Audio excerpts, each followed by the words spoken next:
Bom dia, senhores. Hoje, dia 20, já li o provérbio do dia 20. Cada provérbio tem seu dia, né? São 31 capítulos. E agora eu vou continuar a sequência de Mateus. Quero fazer uma observação interessante aqui, que hoje eu li a Bíblia, o capítulo de provérbios junto com a minha esposa. E a gente fez uma paradinha para ajudar a entender o inglês. A gente pegou a versão NIV, que é New International Version. Desculpa aí se o inglês não tiver 100%, mas nós é goiano. E eu peguei a versão NVI, que é Nova Versão Internacional. Então as duas têm uma congruência muito boa. E quem tem alguma vontade de aprender inglês é uma oportunidade. Você pega o versículo nessa versão em inglês e o versículo na versão português e você consegue começar a identificar palavras lá e vai agregando no seu vocabulário. Então vamos lá, capítulo 5 de Mateus. É um capítulo famoso, né, do Evangelho de Mateus, porque é o Sermão do Monte. Então, vamos lá. Vendo as multidões, Jesus subiu ao monte e se assentou. Seus discípulos aproximaram-se dele e ele começou a ensiná-los, dizendo: Bem-aventurados os pobres em espírito, pois deles é o reino dos céus. Bem-aventurados os que choram, pois serão consolados. Bem-aventurados os humildes, pois eles receberão a terra por herança. Bem-aventurados que têm fome e sede de justiça, pois serão satisfeitos. Bem-aventurados os misericordiosos, pois obterão misericórdia. Bem-aventurados os puros de coração, pois verão a Deus. Bem-aventurados os pacificadores, pois serão chamados filhos de Deus. Bem-aventurados os perseguidos por causa justa, pois deles é o reino dos céus. Tem uma observação aqui que significa, né, bem-aventurados. Tem gente que não tá tão acostumado com essa linguagem, e bem-aventurado significa como são felizes. Então, toda vez que fala bem-aventurados, você pode ter em mente, né, como são felizes os pacificadores, pois serão chamados filhos de Deus. Continuando aqui, versículo 11, de novo, bem-aventurados serão vocês, ou seja, muito felizes, felizardos, ou coisas do tipo, tem que ir interpretando, né? Bem-aventurados serão vocês, ou muito felizes serão vocês quando por minha causa, isso é Cristo falando, né? Que pela causa de Cristo forem insultados, ou perseguirem e levantarem todo tipo de calúnia contra vocês. Alegrem-se e regozijem-se, porque grande é a sua recompensa nos céus, pois da mesma forma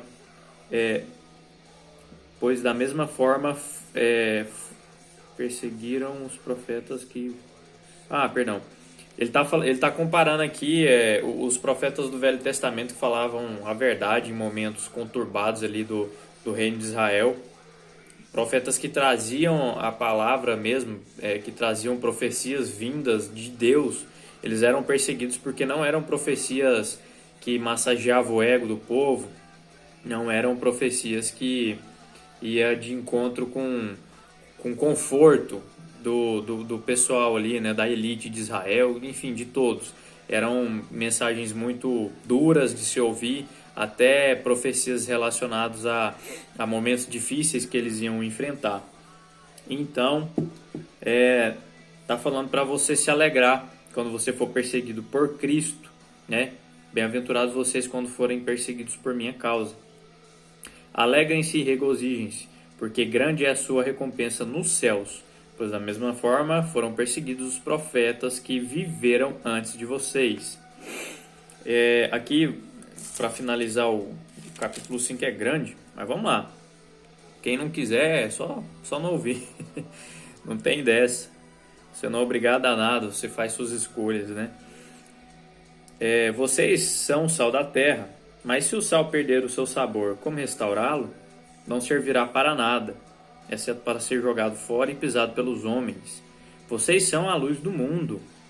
Não se pode esconder uma cidade construída sobre um monte, e também ninguém acende uma candeia e coloca debaixo de uma vasilha. Ao contrário, coloca no lugar apropriado, e assim ilumina a todos. Candeia, galera, é como se fosse uma lamparina, tá ligado? Uma coisa do tempo de Cristo para iluminar o recinto ali. Então ele está falando que você não coloca uma lâmpada debaixo da mesa, debaixo de uma cama, porque a intenção da lâmpada é iluminar todo o ambiente. Logo, tem que estar em lugar apropriado. Ou seja, se você nasceu para brilhar, não estou falando que pessoas não nasceram para brilhar, mas se você tem um motivo de estar vivo, né? Todas as pessoas têm. Você tem que estar no lugar certo para se destacar da maneira certa e levar luz para as pessoas no ramo que você precisa. Por exemplo, se você é um mecânico, que você seja honesto e que a sua luz brilhe naquela situação para deixar seus clientes satisfeitos, em paz de deixar o carro lá. Tô tentando citar um exemplo, né? Não tô falando assim, o cara tem que ser pastor, ele tem que brilhar, um político honesto pra cara. Não tô falando nada disso. Eu tô falando que cada ser humano tem sua particularidade, cada ser humano tem sua função aqui na Terra, tem características específicas que vão te encaixar em algum ponto específico ali da sociedade que você pode ser luz, você pode brilhar. Isso tudo está aqui no capítulo 5, que é o Sermão do Monte, né? um capítulo famoso da Bíblia. Então, continuando aqui. Assim brilha a luz de vocês diante dos homens, para que vejam as suas boas obras e glorifiquem ao Pai de vocês que está nos céus. O que eu estava refletindo, isso aqui não é só sobre a obra da igreja, tá ligado? Porque uma coisa que eu escutei demais eu estava fazendo a obra, e quando a pessoa se dirige dessa forma, ela quis dizer que ela estava dentro da igreja, prestando um serviço para a igreja, ou tentando evangelizar ali, mas cara, a sua vida deve ser um evangelho a ser lido. Ou seja, voltando ao exemplo aqui do mecânico, que a sua vida, que a sua profissão seja uma coisa que brilha e que leva boas obras, e que os seus clientes e que os seus consumidores glorifiquem a Deus por consumir o seu conteúdo, o seu serviço, tá ligado? Eu pelo menos encaro dessa forma. Todas as vezes que eu estive trabalhando, é claro, sou ser humano, sou falho, não sou perfeito, mas todas as vezes que eu busquei trabalhar, eu tentei fazer o meu melhor. Claro que eu tinha momentos de negligência e tal, já me peguei muitas vezes negligenciando, mas não é o certo. A gente tem que buscar fazer com que os nossos contratantes, os nossos consumidores olhem para o nosso serviço e falam, pô, glória a Deus que eu tenho esse cara como um empregado, como um prestador de serviço, ou como o meu mecânico, como o meu vereador, como o cara que eu preciso para fazer o que eu preciso. Resumir? Legal? Vamos lá.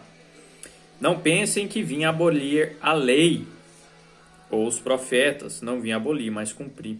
Digo-lhes a verdade, enquanto existirem céus e terra, de forma alguma desaparecerá da lei a menor letra ou menor traço, até que tudo se cumpra.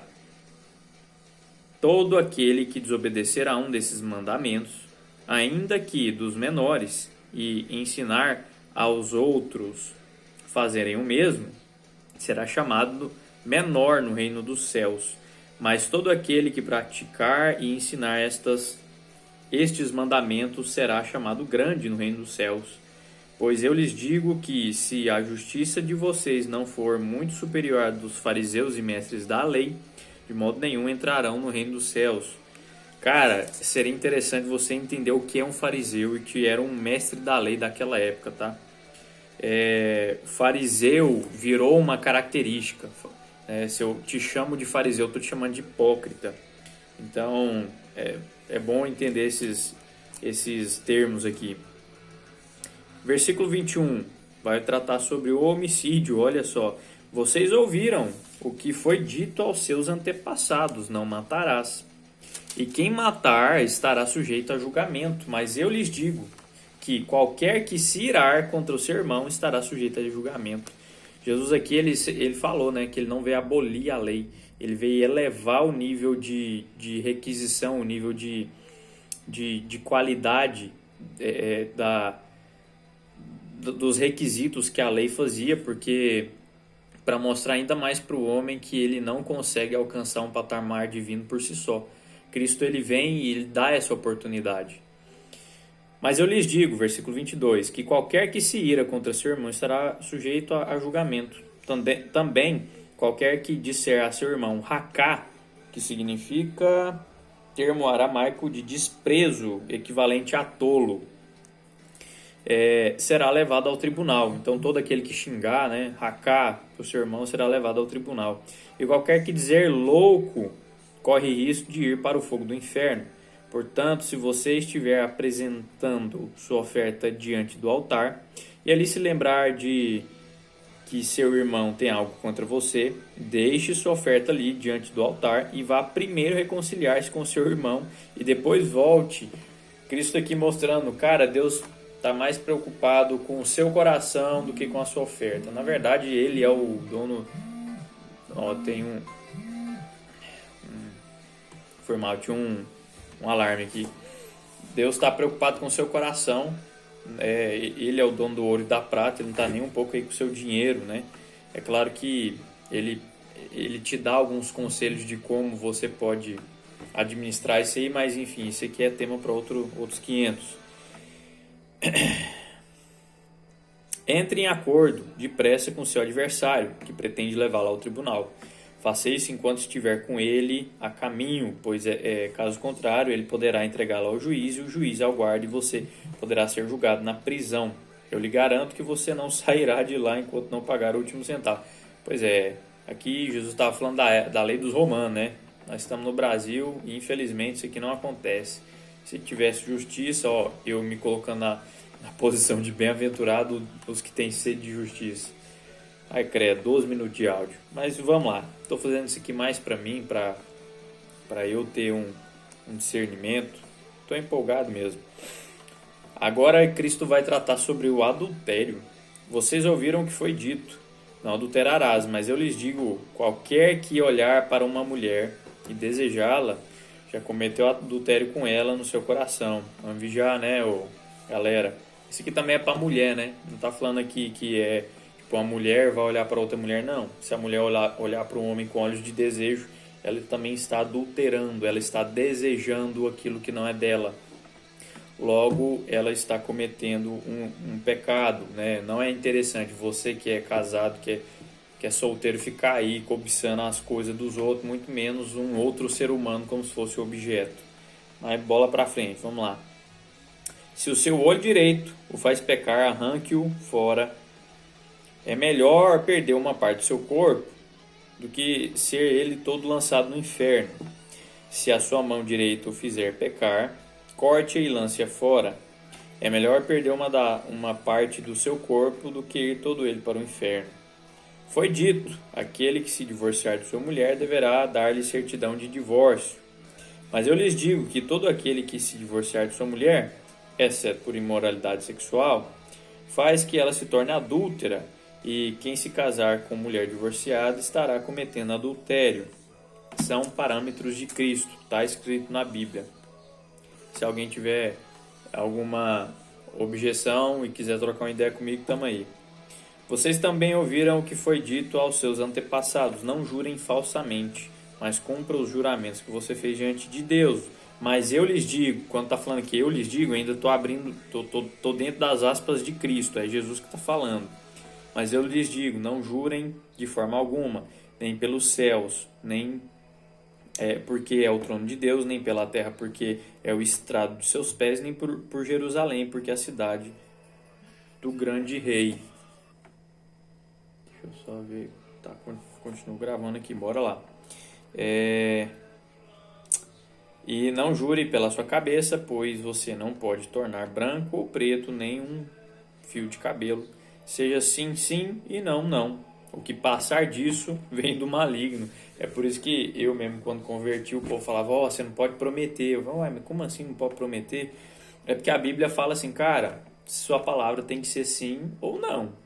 Se passar disso, se você precisa falar sim, cara, eu prometo que eu vou, é porque você já deixou de cumprir com um compromisso com essa pessoa que você está prometendo. Então isso já é chato. Por isso que ele fala que seja sim, sim, e o não, não.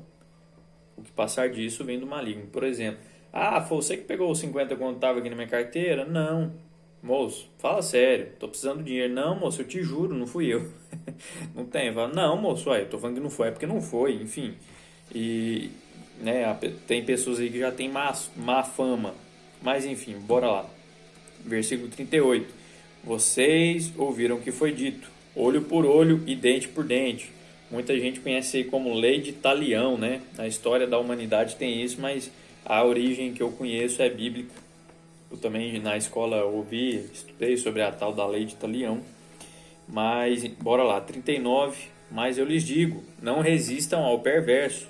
Se alguém lhe ferir a face direita, ofereça também a outra face.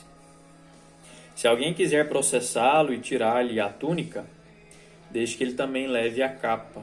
Eram peças de roupa ali do vestuário, né? Se alguém forçar a caminhar com ele 1 milha, vá 2.